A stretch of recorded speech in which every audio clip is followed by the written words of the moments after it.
തിയേറ്ററിൽ എന്റർടൈൻമെന്റ് നിങ്ങൾ സിനിമ തിയേറ്ററിൽ കാണേണ്ട ചില രീതിയുണ്ട്. നമ്മൾ അതുകൊണ്ട് തന്നെയാണ് KGF ഒക്കെ ഒരിക്കപ്പോൾ ഞാൻ കേൾക്കുന്നുണ്ടായിരുന്നു മലയാളത്തിൽ ഇത്തരം സിനിമകൾ വരുമോ ഇല്ലയോ എന്ന്. ബട്ട് എനിക്കും ഒരു ആഗ്രഹം ഉണ്ടായിരുന്നു. അപ്പോൾ KGFലെ റൈബസൂർ സാറിനെ കൊണ്ടുവന്നു. ഹനീഫിനെ വൺ ഓഫ് ദി ബെസ്റ്റ് മൂവിയാണ്. പിന്നെ ഈ സിനിമയുടെ ഐ തിങ്ക് എനിക്ക് ഇങ്ങനത്തെ ഒരു സിനിമ ചെയ്യാൻ പറ്റിയതിൽ മെയിൻ റീസൺ ഷെരീഫിനെ പോലെ ഒരു പ്രൊഡ്യൂസർ വന്നപ്പോൾ കംപ്ലീറ്റ്ലി ബാക്ക് ചെയ്യാൻ ഒരു പ്രൊജക്ടിനെ വലിയ സിനിമ മലയാളത്തിൽ വലിയ സിനിമകൾ വരണമെന്ന് ആഗ്രഹിച്ച് അതേപോലെ ഒരു A സർട്ടിഫിക്കറ്റ് സിനിമ എന്ന് പറഞ്ഞിട്ട് പിന്നോട്ട് പോയില്ല. ആ സിനിമയുടെ കൊമേഴ്ഷ്യൽ എലിമെന്റ് എന്താണെന്ന് മനസ്സിലാക്കി യൂത്തിന് വേണ്ടിയിട്ടും ഫാമിലീസിന് വേണ്ടി എല്ലാവർക്കും ഒരേപോലെ എൻജോയ് ചെയ്യാൻ പറ്റുന്ന ഒരു കിണ്ണം കാച്ച് ആക്ഷൻ പടം.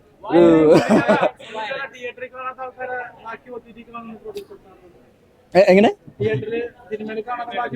അല്ല ആക്ച്വലി എനിക്ക് അങ്ങനെയല്ല, എനിക്ക് വന്ന് തിയേറ്ററിലും കാണും OTT കാണും. പിന്നെ ഇതിന്റെ കുറച്ച് എക്സ്റ്റെൻഡഡ് കട്ട് ഡെഫിനറ്റ്ലി OTT വരാൻ വേണം. നിങ്ങൾക്ക് അറിയാം സിനിമ 2 തവണ സെൻസർ ചെയ്യപ്പെട്ടിട്ടുണ്ടായിരുന്നു. ബട്ട് എല്ലാം ഓൺലൈനിൽ കിടക്കല്ലേ. ബട്ട് ഒരുപാട് സന്തോഷം. എനിക്ക് ഞാൻ വിചാരിച്ച പോലെ തന്നെ ഒരു നല്ല സിനിമ എടുക്കാൻ സാധിച്ചു. ഒരുപാട് സന്തോഷം. അനീഫിനോട് ചോദിക്കണം, അനീഫ് വരുമ്പോൾ എടുത്തു പറയുന്ന ഒരു കാര്യം എന്ന് പറഞ്ഞാൽ ഫൈറ്റ് കൊറിയോഗ്രാഫി. ഇനിയിപ്പോ മലയാള സിനിമ മാർക്കോക്ക് ശേഷം ഫൈറ്റ് ഞാൻ ആക്ച്വലി ആവശ്യപ്പെട്ടിട്ടുണ്ടായിരുന്നു ഒരു ബിക്കോസ് ഞാനൊരു 5-6 വർഷമായിട്ട് ആക്ഷൻ സിനിമകൾ ചെയ്യാതെ ഫാമിലി സിനിമകൾ സർട്ടിഫിക്കറ്റുള്ള സിനിമകൾ ചെയ്ത് വരുമ്പോൾ മലയാള സിനിമയിൽ ഒരുപാട് ആക്ഷൻ സിനിമകൾ ഉണ്ടായി. അറ്റ് ദാറ്റ് ടൈം എൻ്റെ ഫ്രണ്ട്സ് എൻ്റെ കൂടെ നിൽക്കുന്ന ടെക്നീഷ്യൻസ് പറയേണ്ടത് നല്ലൊരു ആക്ഷൻ സിനിമ ചെയ്യണമെന്ന്.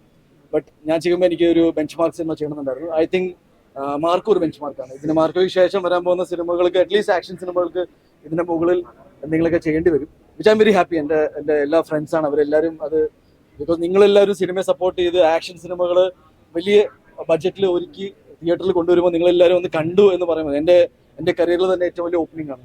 Like the numbers are out there. അപ്പോൾ എനിക്ക് ഒരുപാട് സന്തോഷമുണ്ട്. ഞാൻ സത്യത്തിൽ പൃഥ്വിയൊക്കെ ആക്ഷൻ സിനിമ ചെയ്യുമെന്ന് ഇനി വിചാരിച്ചിരിക്കുക. രാവിലെ മെസ്സേജ് അയച്ചിട്ടുണ്ടായിരുന്നു.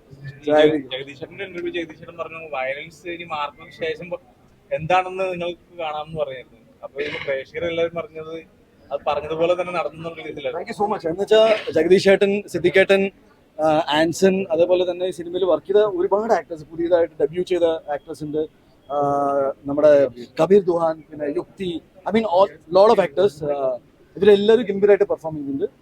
എനിക്ക് ഒരുപാട് സന്തോഷമുണ്ട്. ജഗദീഷ് ഏട്ടൻ തുടക്കത്തിൽ തന്നെ സാറിന്റെ എക്സൈറ്റ്മെന്റ് നിങ്ങളുമായിട്ട് പങ്കുവച്ചു. ഞങ്ങള് സിനിമ ഇറങ്ങുന്നതിന് മുന്നേ ഒന്നും പറയാൻ ആഗ്രഹിച്ചിരുന്നില്ല. ഞാൻ ഈ ആക്ഷൻ ഉണ്ടെന്ന് പറഞ്ഞതൊരു കാര്യമില്ല എന്ന് പറഞ്ഞു. സോ ഗുഡ് ക്വാളിറ്റി കോണ്ടന്റ് എന്ന് വെച്ചാൽ നല്ല പോസ്റ്റേഴ്സ്, ഞങ്ങളുടെ പോസ്റ്റേഴ്സ് ഒരുപാട് സ്വീകാര്യതയുണ്ടായി. അതുപോലെ തന്നെ ടീസർ, ഫിൽം മേക്കിംഗ് ചന്ദ്രു സെൽവരാജാണ് ചെയ്തത്. ചന്ദ്രുവാണ് എൻ്റെ ജയഗണേഷ് എന്ന സിനിമ ചെയ്തിട്ടുണ്ടായിരുന്നത്.